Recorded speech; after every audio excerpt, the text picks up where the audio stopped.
ஐக்கிய நாடுகள் சபையின் பொதுச்சபை கூட்டம் தற்பொழுது நியூயார்க்கில் அதன் தலைமையகத்தில் கோலாகலமாக சிறப்பாக நடைபெற்று கொண்டிருக்கின்றது. அதிலே முக்கியமாக சில விடயங்கள் கலந்துரையாடப்பட்டுள்ளன. உங்களுக்கு தெரிந்திருக்கும் பலஸ்தீனம் காசா விடயம்தான் மிகவும் பிரதான பேசுபொருளாக இருந்தது இந்த முறையான ஐநா பொதுச்சபை கூட்டத்திலே. அந்த கூட்டத்திலே நடைபெற்ற சில சுவாரஸ்யமான முக்கியமான சம்பவங்களை இந்த தொகுப்பிலே பார்ப்போம். வணக்கம், நான் உங்கள் சஜன்ராஜ்.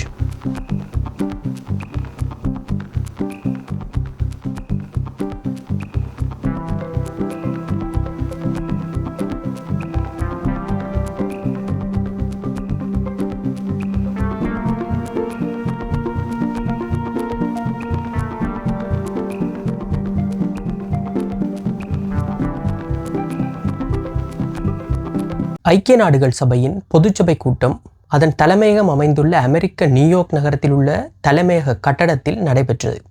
இதிலே உலகத் தலைவர்கள், பெரும்பாலான ஐக்கிய நாடுகள் சபையின் அங்கம் பெற்ற உலகத் தலைவர்கள் பங்கு பெற்றிருந்தார்கள்.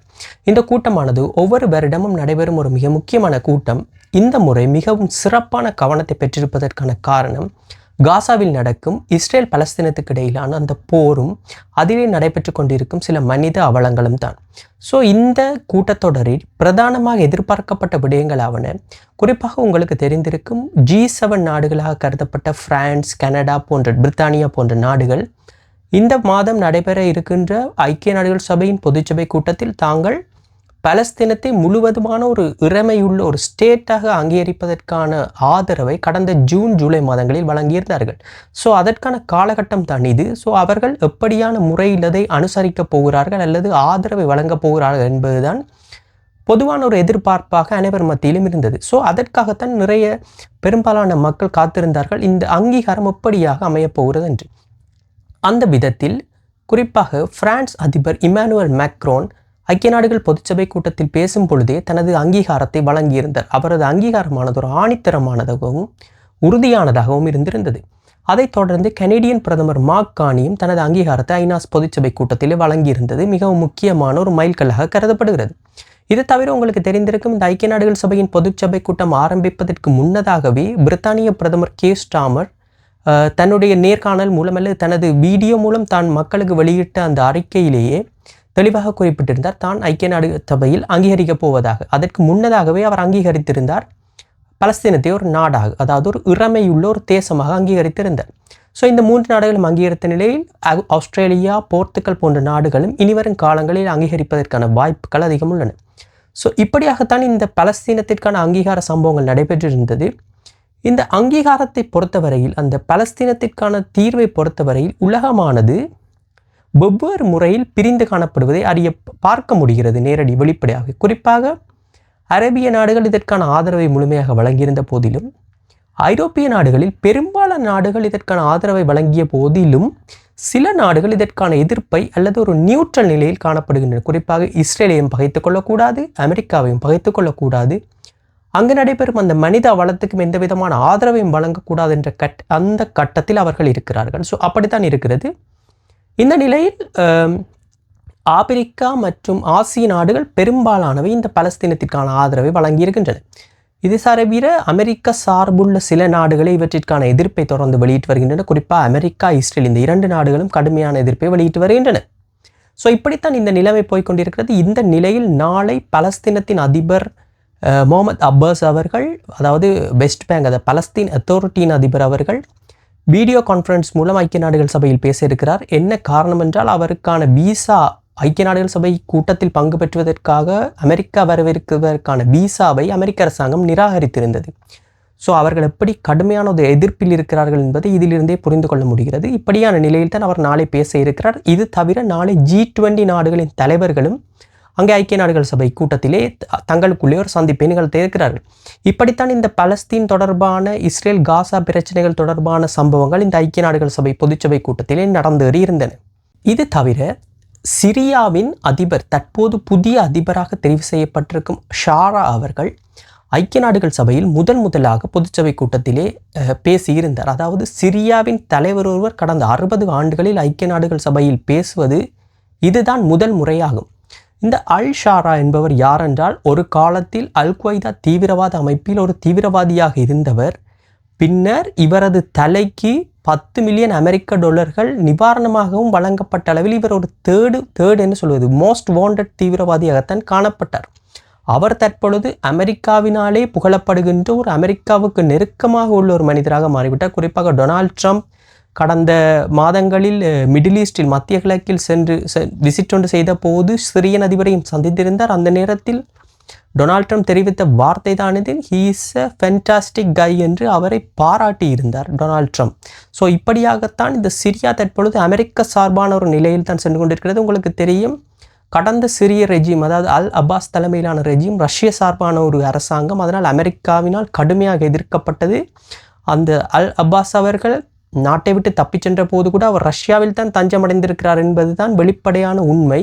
ஸோ இப்படியான நிலையில் அமெரிக்கா சிரியா மீதான பெரும்பாலான பொருளாதார தடைகளை தற்பொழுது நீக்கியுள்ளது. அது தவிர ஐரோப்பிய நாடுகளும் இந்த தடையை நீக்குவதற்கான முயற்சிகளில் ஈடுபட்டு கொண்டிருக்கின்றன. ஸோ தற்பொழுது சிரியா ஒரு உலகமயமாக்கப்பட்ட ஒரு நாடாக மாற்றம் பெறுவதற்கான வாய்ப்புகள் இருக்கிறது. அது தவிர சிரியன் அதிபர் ஒரு கருத்தொன்றை தெரிவித்திருந்தார். உங்களுக்கு தெரியும், கடந்த மாதம் சிரிய தலைநகர் டமாஸ்கஸில் இஸ்ரேல் ஒரு தாக்குதல் ஒன்றை நடத்தியிருந்தது. சிரியாவில் இருக்கும் சிறுபான்மையின மக்களுக்கு எதிராக சிரிய அரசாங்கம் நடந்து கொள்வதாக தெரிவித்து டமாஸ்கஸில் உள்ள இராணுவ தலைமையகத்திலே இஸ்ரேல் ஒரு தாக்குதலை நடத்தியிருந்தது.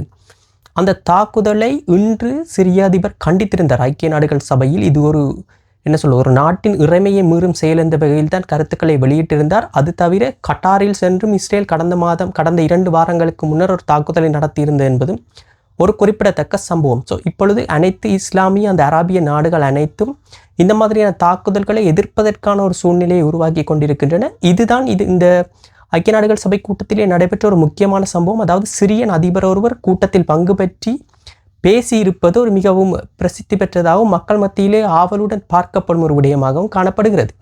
அது தவிர இன்னொரு முக்கியமான சம்பவம் டொனால்ட் ட்ரம்பின் பேச்சு ஐக்கிய நாடுகள் சபையில். நேற்று டொனால்ட் ட்ரம்ப் ஐக்கிய நாடு பொதுச்சபை கூட்டத்திலே பங்கு பற்றி சில கருத்துக்களை தெரிவித்திருந்தார். அதாவது என்ன சொல்வதென்றால், காசாவில் போர் உடனடியாக நிறுத்தப்பட வேண்டும் என்று அவர் மீண்டும் 2-3 தடவைகள் தெரிவித்திருந்தார். ஆனால் அதற்கான எந்த முயற்சியில் எப்படி நிறுத்தப் போகிறார் என்பதுதான் தெரியவில்லை.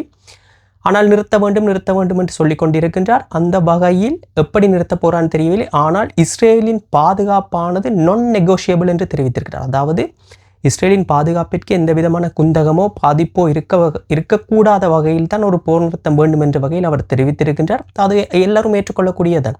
போர் நிறுத்தம் என்றால் 2 நாடுகளுக்கும் எந்தவித பாதிப்பும் வரக்கூடாது என்பதுதான் பொதுவான கருத்து. அது தவிர டொனால்ட் ட்ரம்பை பற்றி உங்களுக்கு தெரிந்திருக்கும், அவர் நகைச்சுவையாக பேசக்கூடியவர் எப்பொழுதும். அதாவது ஐக்கிய நாடுகள் சபை மீது தனக்கு இருக்கும் அதிருப்தியை அவர் எப்படி வெளிக்காட்டியிருந்தார் என்றால், டொனால்ட் ட்ரம்ப் வருகை தந்த பொழுது அந்த எஸ்கலேட்டரானது டொனால்ட் ட்ரம்ப் ஏறியவுடன் வேலை செய்யாமல் நின்று விட்டது. அதை ஒரு நகைச்சுவையாக தெரிவித்திருந்தார். என்னவென்றால், ஐக்கிய நாடுகள் சபை தனக்கு தரும் பிரச்சனைகள் என்னவென்றால், இந்த எஸ்கலேட்டர் வேலை செய்யாமல் விடுவதும் அந்த டெலிப்ராம்பர் வேலை செய்யாமல் விடுவதும் தான். இந்த மாதிரியான பிரச்சனைகளை தான் ஐக்கிய நாடுகள் சபை தனக்கு தருகிறது என்று கிண்டல் அடித்து விட்டு சென்றிருந்தார் ஐக்கிய நாடுகள் சபை தலைமையகத்திற்கு வந்தே. ஸோ அப்படிப்பட்ட நிலையில் தான் இந்த சம்பவங்கள் நடைபெற்றிருந்தன. அது தவிர டொனால்ட் ட்ரம்ப் அங்கு வந்திருந்த உக்ரைன் அதிபர் விளாடிமிர் செலன்ஸ்கியையும் சந்தித்திருந்தார். தற்பொழுது ட்ரம்ப் ஆனவர் ரஷ்யாவை விட்டு விலகி உக்ரைனை நோக்கி தனது பார்வையை செலுத்தி கொண்டிருக்கிறார். அந்த வகையில் ரஷ்யா ஒரு பேப்பர் டைகர் என்ற வகையில் தான் அவர் கருத்துக்களை தெரிவித்திருந்தார். இப்போ எல்லாவற்றையும் தாண்டி அமெரிக்க அதிபர் டொனால்ட் ட்ரம்ப் அராப் தலைவர்களை, அதாவது அரேபிய நாட்டு தலைவர்கள் அனைவரும் சேர்ந்து ஒரு சந்திப்பொன்றை நடத்தியிருந்தார்கள். குறிப்பாக கட்டாரின் ஏற்பாட்டில் இந்த சந்திப்பானது நடைபெற்றிருந்தது. இந்த சந்திப்பின் போது டொனால்ட் ட்ரம்ப் என்ன சொல்வதென்றால், அராப் நாடுகளுக்கான தனது ஆதரவை வழங்குவதாகவும், குறிப்பாக இந்த சந்திப்பானது எதை மிக முக்கியமாக கொண்டிருக்கிறது என்றால், கடந்த 2 வாரங்களுக்கு முன்னர் இஸ்ரேல் கட்டாரில் சென்று நடத்திய தாக்குதல் மூலம் இந்த அராப் நாடுகள் அனைத்தும் தங்களுடைய பாதுகாப்புக்கும் இப்படியான தாக்குதல்கள் ஒரு குந்தகத்தை விளைவிக்கும் என்ற ரீதியில் அவர்கள் என்ன சொல்வார், எச்சரிக்கை அடைந்துள்ளார்கள். அந்த வகையில் தான் கடந்த காலங்களில் ஒரு தகவல் பரப்பப்பட்டது. அராப் நாட்டு தலைவர்கள் எப்படி ஐரோப்பிய நாடுகளுக்கு இடையில் ஒரு பாதுகாப்பு ஒப்பந்தம் போல நேட்டோ இருக்கிறதோ, அந்த வகையில் நேட்டோ போன்ற ஒரு அமைப்பை அரேபிய நாடுகளும் உருவாக்க வேண்டும் தங்களுடைய பாதுகாப்புக்கு என்ற வகையில் ஒரு கருத்துக்கள் அவர்களிடையே பரப்பப்பட்டிருந்தன. ஸோ இந்த நிலையில்தான் டொனால்ட் ட்ரம்பை அவர்கள் சந்தித்திருந்தார்கள் இந்த ஐநா பொதுச்சபை கூட்டத்தின் இடைநடுவே.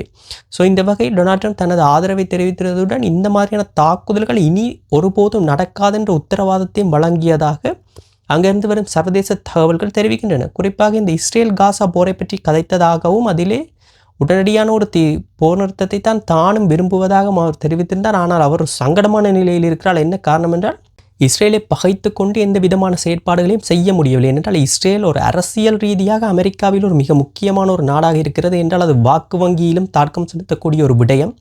ஸோ இஸ்ரேலை அவளை இலகுவாக எதிர்த்து கொள்ள முடியவில்லை எந்தவித மேற்குலக நாடுகளாலும். அந்த வகையில் தான் இந்த சம்பவம் இருக்கிறது.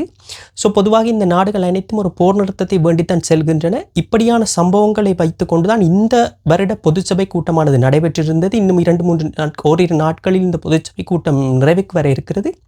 ஸோ அதன் பின்னர் இந்த போர் நிறுத்தங்கள் மற்றும் ஏனைய நாடுகளின் பாதுகாப்பு தொடர்பான பிரச்சனைகள் எவ்வாறு தீர்க்கப்பட போகின்றன, எவ்வாறு அடுத்த கட்டத்தை பற்றி நகரப்போகின்றன என்பதை எதிர்வரும் காலங்களில் நாங்கள் அறிந்து கொள்ளலாம். மீண்டும் இன்னொரு காணொளியில் உங்களை சந்திக்கிறேன். நன்றி.